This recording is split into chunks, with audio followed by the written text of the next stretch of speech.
me that funk. Give me that funk. Talk of the town, good morning. All right, sweetie. Now, I know that this could be like a difficult topic, obviously, but there has been so much in the news about R. Kelly, young girls, girls who are in his home, and things like that. And we got an email from you about how you had an experience kind of similar to some of the stories that have been coming out. Right. So if you could, I would really like you to walk me through the process. So the where's, why's, how did this come about that you were ever in contact with R. Kelly? Okay, so I used to work at the mall, Pentagon City. The mall was closed, and a coworker, she had went to go take out the trash, and she came back and she told me that she saw R. Kelly, and I'm like, no, you didn't, like, couldn't have. So she was like, yes, I did. I saw him. I promise you, I saw him. So we closed down the store. We left. We went to it was another store that had stayed open for him, and we went there. And we asked the guy that was working there, you know, is R. Kelly coming in? And he was like, yeah, he's here, he's coming. So we're like, okay, well, we work here now, so, because we want to meet him. So he was like, okay, that's cool. So then he was like, as a matter of fact, his security guard is right there outside of the, store. So we went out to talk to his security guard. He wouldn't speak to us. He wouldn't even look at us. So we're like, we're not going to touch him. We just want to say hi, this, that, and the third. And he still wouldn't say anything to us. So we were standing, next to him. And then he says, oh, well, there he is right there. And he was walking in from the parking garage. So we were walking and talking to him, me and my coworker. He was asking where he was. And he was also telling us about his show that was going to be in Baltimore the next day. And then after that, it was really a short conversation. And he asked her name. She told him. He asked my name, and then he was like, "Oh, okay." And I was like, "Yeah." So he shook my hand, and he put something in my hand. So I just played it cool. We walked back to the store. I opened up my hand, and it was his phone number. So me and my coworker are in the store, like screaming, going crazy, like, "Oh my God, I can't believe that this just happened!" Exactly. Right. But what made it weird was like it was already written down. Like he had it. He had it. He was ready. Yeah. So, I called my sister. That was the first person I called. She was like, "No, you didn't." I was like, "Yes, I did." She was like, "Call him right now." I call him. It went to voicemail. So I sent him a text, a reminder. Voicemail's him. Voicemail's just the voicemail phone number. was voicemail mailbox not set up yet. Got it. So then, at that point, I texted him to remind him who I was, and I told him that I really wanted to go to his show the next day. So he texted me back, and he said, "Call Daddy." So I'm sorry. Circle back. Okay. The response. So this is all in text messages. Right. And you said you want to see the show. And his response is, "Call Daddy." As in him. Yes. So he's Daddy. Yes. Just to be clear. Okay. Yes. Got it. So do you call Daddy or do you not call Daddy? I call him. Okay. I call him, and again it rings, and then it goes to voicemail mailbox not set up. So I'm like, okay, so whatever. So I'm like, at this point, I had saved his number in my phone and everything. So me and her, we were just, chilling, sitting there. This is the exact same night, and my phone rings, and it was him. And he just told me, he was like, I want you to come to my show tomorrow. I'm going to invite you and a friend, and you can come backstage. I was like, perfect. He was like, you're going to get a call from someone in the morning, and they're going to get your name, your information, and then let you know that your tickets will be in will call. So I was like, okay, cool. So at this point, I told my sister about it again. So she's like, Mercedes, she's like, if we drive all the way out Baltimore and this is not gonna happen, she was like, I'm gonna hurt you. Right. So I was like, no, I'm serious. Like, this is real. Like, all. So the sister come with you? Yes, my sister came with me. We get there, and my tickets are in will call, and one of the ushers walks us to the front. We were like in third row. We got on stage. As far as like towards the end of his concert, he does like the step in the name of love, and then like the people who are closest can go on stage. So we got on stage with him, and then afterwards, I was ready to go. My sister, she's like, call him. Then he said we can go backstage. I said, yeah, but I don't. You wasn't really pressed. Right, because at this point, I'm like, he just got off stage. I doubt that he's going to answer my phone call if I call him. So I called. He answers. He said he's going to send someone out to get me and my sister and bring us backstage. Someone comes out, get us, brings us backstage. We go into, it looked like a dressing room. It wasn't his dressing room. It was just like a little separate room in the back. And we're just sitting there waiting for him to come in. We waited for probably like 15, 20 minutes. He comes in. He talks, like my sister, she was on the phone with her friend, telling her friend. Like the play-by-play. Yeah, this is what's about to happen. So he walks in, she screams, and it's like, oh my God. And he's like, oh no, baby, don't do that, you know. And then he actually had like a nice conversation with us, told us that anytime he has a show, we're invited, just give him a call. And that was the end of that conversation. Okay, all normal. All normal, all normal. Okay. Very down to earth, very nice, normal. So that was 5 years prior to me meeting him in his home in Atlanta. Okay. So eventually I had a child, and I'm sitting in my room and I'm holding my baby, and I get a random text message from him saying, I want you to come to daddy. And I was like, I can't do that. You know what I mean? I was like, not right now. I said, maybe we can make plans some other time, whatever. He never responded back. So then probably about 2 years later, he hit me up again randomly. And okay. I felt special because he had my number. Like, I'm like, okay, like this is crazy. And years have passed, so obviously you're like, okay, this, he's keeping in contact. Right, because I would send him like little text messages or pictures, but he wouldn't respond. And if he did respond, it would just be like something short, like, hey, baby, or that's it, or like a little kissy face or whatever. And then I was at the gas station one day, got in the car, got a random text message from him again, said he wanted me to come to Atlanta. So I'm like, okay, you know, I'm gonna come. So I spoke with him on the phone this time. He gave me a phone number, and he told me to text this person. They will handle my flight, my hotel, and everything. He said, but do not call them, only text them. I'm like, okay, cool. I text the person, they set up my flight and everything, hotel. All through text messages, all through no text phone messages. contact No. besides that? Yes. Okay. So they set up everything. I get to Atlanta. They sent me an Uber. I get to the hotel, and they tell me, I text rkelly, let him know I'm there. No, matter of fact, I called him, and he actually answered the phone. And I told him I was here. He said, okay, you know, I'm busy tonight, so I'll see you tomorrow. I said, okay, cool. Then I got woken up to a text saying that a tracker, Mercedes-Benz tracker, will be there in 15 minutes to come get me, so be ready. I'm like, okay, cool. At that time, I didn't even know what a tracker was. I'm like, okay, cool. So I get ready. They told me I couldn't have my cell phone. But you couldn't. I could not have my cell phone. Okay. But I still had to bring my purse with me. Yeah. So I had my cell phone in my purse. Right. I get into the tracker. The driver, he takes my purse. He puts it up front with him. And then I still had my phone on me. So we get to his house, and I sat out front of his house for probably about an hour. Just sitting? Just sitting there. Okay. And at this point, is there any contact with him, or it's literally just the wait game? Just the wait game. Okay. So I'm waiting. I'm in the tracker. I'm taking pictures of his house, of anything I could take pictures of to prove to my friends, like, this is what happened. Right. And the only person I told was my best friend. Okay, so at this point, you're in the tracker. It's been about an hour. You're sitting outside. You're taking photos, even though you're not supposed to be taking photos because they told you not to. Right. But of course. And then what happens? So then, after waiting for an hour, the guy that was driving the bus, he comes back and get me. At this point, I'm excited because I'm like, I'm about to walk through the house, this and the third. No, he takes me around back.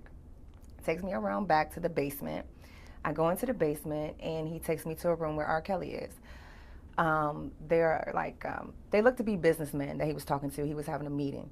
And he gave me a hug, and he told me that he'll see me in a little bit.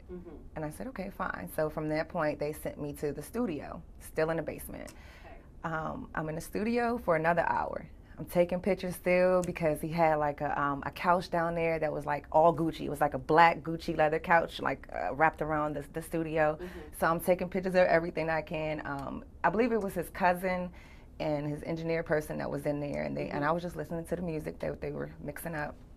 So after waiting, he comes and gets me from the studio, and we go into another room. We're still in the basement. So this whole time, everything is happening in the basement. Yes. Okay, correct. So the room that he takes me in at that point, it's like a living room type of situation with a bar, whatever. And he was watching CNN. And I'm like, you watched this? He's like, yeah, I got to keep up with the news. You know, he was real cool, Make down sure to you earth. ain't on it. Yeah, pretty much. Right. So he's asking me about my life and everything. He asked me if I was into music, and I was like, no. He said, do I have any family that's into music? I was like, no, everybody's Do you think there was a reason why he asked about the music connection? Well, right then and there, I'm thinking he probably thought I had, like, I was visiting him for that reason. Mm-hmm. But that was my only thought right there. Yeah. Like, he thought that I wanted to meet him because I had some type of music talent, or Right. I want to put some family members on or something like that. Okay. But that wasn't the case. Right. So after that, we're sitting there, and he tells me, then the conversation just go left, like, real quick. Quickly. So he was like, I want you to take off your clothes. I want you to keep on your heels, and I want you to walk back and forth in front of me. Okay. So that's what I did. I walked back and forth in front of him. Like how many times? Back and Probably forth? about like 3 or 4. So like you're modeling. Right, Okay. right. So from that point on, he asked me to sit down with him. So I sit down with him. I'm giving you the whole details of this too? Yes. Okay. If you're comfortable, don't worry. I got you covered. Okay. So he asked me to sit down with him. Mm-hmm. I sit down, and he was like, I'm going to show you how Daddy likes it. And I'm like, okay. So at this point, I'm thinking like sex. Mm-hmm. But he lays down on his back, and he opens his legs, and he tells me to put my fingers in his butt. Okay. And I'm like, well, I don't think that's going to work because, like, my nails are really long. You do have really long nails. Okay, that's a logical thought right. process. So I was like, he was like, don't worry about it. I'm going to show you how Daddy likes it. So from that point on, he's laying on his back. I did it. And at that point, he's jerking himself off. Okay. And it probably was like for like good 10, 15 minutes. Meanwhile, is your hand just sitting there? No, it is penetrating his butt.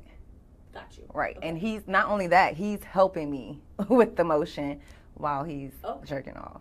Okay. So, yeah. So it's probably about 10 or 15 minutes that went on. And from that point on, he's like, come on, let's go back in the studio. I'm like, okay. So we go back in the studio. First, I was sitting behind his engineer station, and he had went into the booth. Mm-hmm. And then he told me to come in the booth with him. He had something to drink. He was smoking a cigar. He was just chilling. And I was just as close to him as I am to you right now, because the booth was really small. So it was just like, I was just amazed at the same time, because I was sitting here, like, listening to R. Kelly, like, mix his music and, like, right in front of me. So we're sitting there, and then he kept messing with his phone or whatnot. And then he says, yeah, Daddy wants you to meet your sister. So I'm playing it off, I'm playing it cool, right? So I'm like, okay. Wait, let me stop you for a second. Okay. Do you have siblings? Yes. At this moment, do you think in any way, shape, or form he's actually referring to your actual siblings? No. So you're like, okay, I know he's not talking about my siblings. Right. But I'm in this situation now, and I'm okay. I'm just going to say. I'm just going to go with it. All right. And then what happens? So then I said, okay. So then about 10 minutes later, a young lady comes downstairs.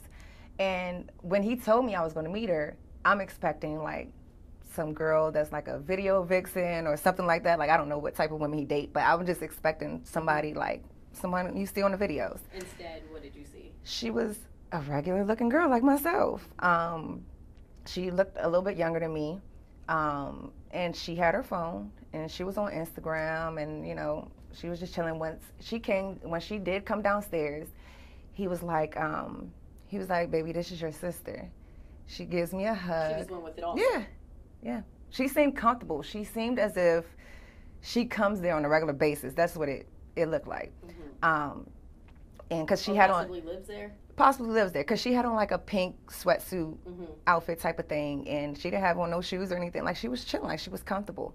And then at that point, she gives me a hug, and we sit down and we continue on listening to him do his music. He's still smoking his cigar. She picks up his cigar, smokes it, and I'm like, can I smoke it? And she was like, oh, you have to ask him.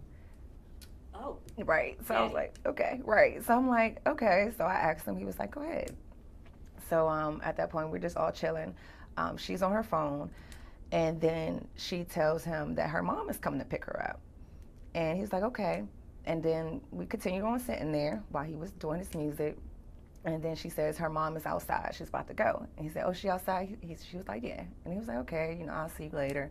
And he had left as well when she left. Mm-hmm. And then he came back downstairs. I stayed for about another couple hours, while he was doing his music. And then he told me he had to go. So he'll have to send me back to my hotel room, but he'll see me tomorrow. Okay. So I'm all like shook up about this whole situation. Like it got weird, and then it was like great at the same time. But I'm like, oh my God. So I contact the person that he told me to only text as far as for my traveling purposes. And I told them that I wanted to go home the next day.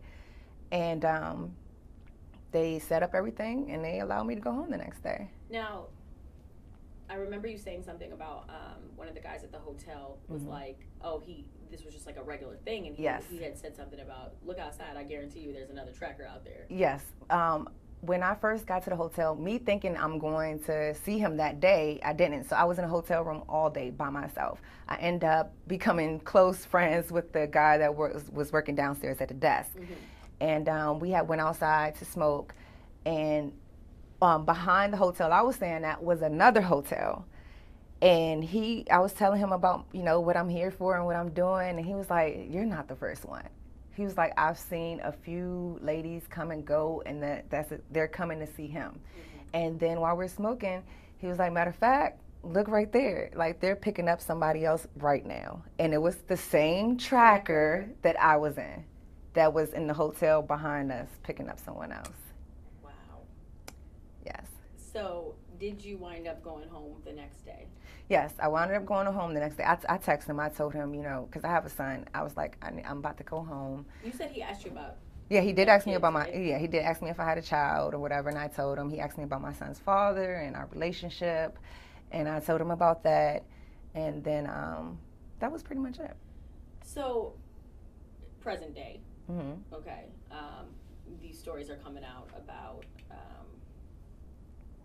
girls, many girls in houses, and they're not really allowed to do certain things. They have to ask him to do certain things, and in this moment you're thinking probably like, hold up, like I had some part in some of this, like I was there, I seen some of this. So where's your mind, where's your perspective when this story comes out? When I first heard the story, as far as like the girls being held captive and they can't have their cell phone, and I'm like, I seen it, you know what I mean? And then being as though the girl mother picked her up, like hearing the story made it even, more weird, because I'm like, okay, I've actually seen, it wasn't a secret that the girl mom was picking her up, so he seemed okay with it. And how old did she look? She looked around 18, 19. Okay.